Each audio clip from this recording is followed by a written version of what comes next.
Now to Washington, where the debate on immigration took center stage on Capitol Hill today. And the fight over what the president said in an immigration meeting became the focus of sharp questioning. CBS 2's Dick Brennan joins us live from the newsroom with more on this. Dick?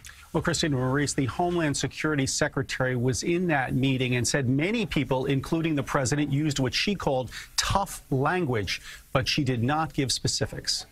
Well, thank you very much. Reporters questioned President Trump regarding the language he used at a White House meeting on immigration last week. Thank you, Jim. Mr. President, did you say that you Thanks, everyone, for exiting. Thank you, Jim. Thank you very much.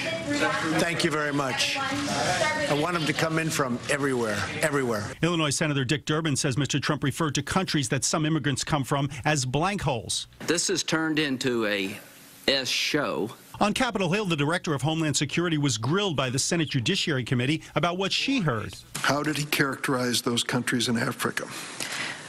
I don't specifically remember. Her response infuriated New Jersey Senator Cory Booker. When ignorance and bigotry is allied with power, it is a dangerous force in our country.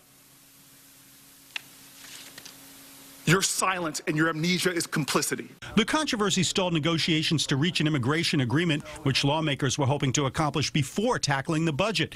But now Congress has only until Friday to cut a deal to fund the government. Democrats say the bill must preserve DACA, a program that protects young undocumented workers. Democrats need to quit playing politics and start doing what they were elected to do, and that is governing. And they need to come to the table with a real deal based on the parameters that were discussed. Late this afternoon, the president's doctor briefed the press after an extensive checkup.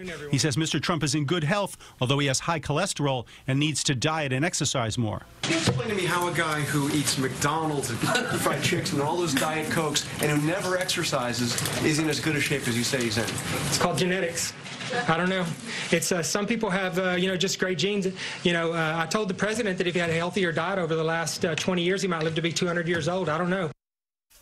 Now, Dr. Jackson took a cognitive test and says the president scored 30 out of 30. He says he has no mental or cognitive issues, and he says, in fact, the president is very sharp. In the newsroom, Dick Brennan, CBS 2 News.